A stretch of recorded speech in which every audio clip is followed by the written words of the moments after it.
Rukun iman ada berapa? Ada 6. Yang pertama iman kepada Allah. Yang kedua iman kepada siapa yang tahu? Masuk orang ngerti. Yang pertama rukun iman adalah iman kepada Allah. Yang kedua iman kepada malaikat. Yang ketiga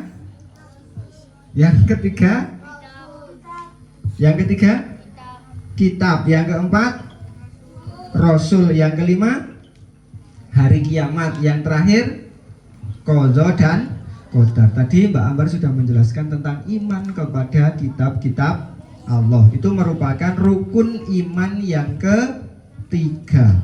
Nah, kitab yang harus kita imani itu jumlahnya ada 4. Akan tetapi biasanya kita hanya mengetahui satu kitab saja, yaitu kitab suci umat Islam, yaitu Al-Quran. Tetapi kita juga harus percaya bahwasanya sebelum Al-Quran itu Allah menurunkan kitab-kitab terdahulu. Yang pertama ada kitab Taurat. Tadi dijelaskan kitab Taurat itu diturunkan kepada Nabi siapa? Nabi Taurat. Taurat kepada Nabi siapa? Sepembar sama semoco. Kitab Taurat diturunkan kepada Nabi siapa?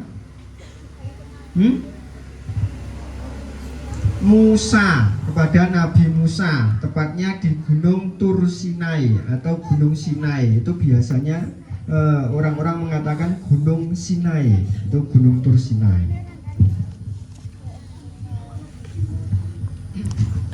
Dalam kitab Taurat ini Allah memberikan adanya 10 peraturan, atau isi dari kitab Taurat ini ada 10 isi peraturan yang harus dijalankan umat Nabi Musa. Salah satunya adalah yang pertama, perintah mengisahkan Allah. Yang kedua, perintah menghormati ayah dan ibu. Terus ada beberapa larangan, ada larangan menyembah berhala, larangan menyebut nama Allah secara sia-sia, larangan membunuh manusia, larangan berbuat zina dan lain-lain. Terus yang kedua itu ada kitab Zabur. Kitab Zabur diturunkan kepada Nabi siapa tadi? Kitab Zabur Nabi siapa tadi? Mirengake mboten. Nek Musa kan kitab Taurat, nek Zabur Nabi Daud. Itu kitab Zabur diturunkan kepada Nabi Daud. Salah satu isinya adalah tentang dzikir dan penghormatan kepada Allah, dan juga nasihat-nasihat tentang kebaikan bagi manusia. Lalu yang ketiga ada kitab Injil. Kitab Injil diturunkan kepada Nabi siapa? Nabi Isa, tepatnya di Yerusalem sana. Yerusalem kene sakniki berarti Palestina. Semua kitab-kitab terdahulu sebelum Al-Quran itu semuanya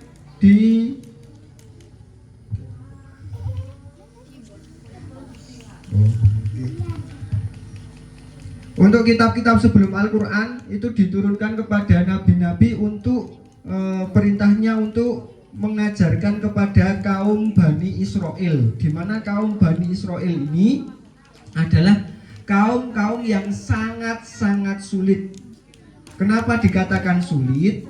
Karena ketika adanya nabi atau rasul yang diutus, mereka akan taat dan patuh kepada Allah Subhanahu wa taala. Tetapi ketika nabi dan rasul yang diutus itu sudah wafat, maka mereka akan kembali lagi untuk menyembah berhala. Inilah kenapa dikatakan kaum Bani Israel itu merupakan kaum yang sangat sulit. Lalu yang terakhir ada kitab Al-Quran, atau kitab yang terakhir sebagai atau sekaligus penyempurna dari kitab-kitab yang lain. Al-Quran diturunkan kepada Nabi siapa? Nabi Muhammad SAW, atau Nabi kita. Di mana Nabi Muhammad SAW ketika berusia 40 tahun itu mendapatkan wahyu yang pertama. Wahyu yang pertama ini adalah surat Al-Alaq ayat 1 sampai 5. Nah, Al-Quran ini adalah penyempurna dari kitab-kitab yang terdahulu. Isinya hampir sama dan bahkan lebih lengkap daripada kitab-kitab yang lain. Kalau tadi kitab yang pertama adalah Taurat, itu salah satunya adalah untuk menyembah Allah atau mengesahkan Allah, ada larangan-larangan dan lain sebagainya. Terus kitab Zabur tadi ada berisi tentang berzikir dan juga memuji tentang Allah. Di dalam Al-Quran juga sama, jauh lebih sempurna. Bahkan segala hukum-hukum, larangan dan perintah sudah tertera di dalam Al-Quran. Maka dari itu kita harus selalu berpedoman atau berpegang terhadap Al-Quran. Apa yang boleh kita laksanakan itu namanya perintah, dan apa yang tidak boleh kita laksanakan itu namanya larangan. Contoh seperti halnya sekarang ini, sebentar lagi kita ini sudah memasuki bulan Dzulhijjah, di mana di bulan Dzulhijjah ini kaum muslimin sedang melaksanakan yang namanya akan melaksanakan ibadah kurban dan juga haji. Haji itu di mana? Di Mekah, atau mengunjungi Ka'bah, beribadah mengunjungi Ka'bah. Selain itu ada kurban, di mana kita umat muslim yang mampu maka diperintahkan untuk melaksanakan kurban, di mana kurban itu boleh dilaksanakan mulai tanggal 10, 11, 12 dan juga 13. Setelah itu apabila ingin menyembelih maka menjadi penyembelihan biasa, bukan menjadi hewan kurban. Dan sebelum tanggal 10 kita disunahkan untuk melaksanakan puasa. Biasanya ada 2 hari puasa, yaitu tanggal 8 dan tanggal 9.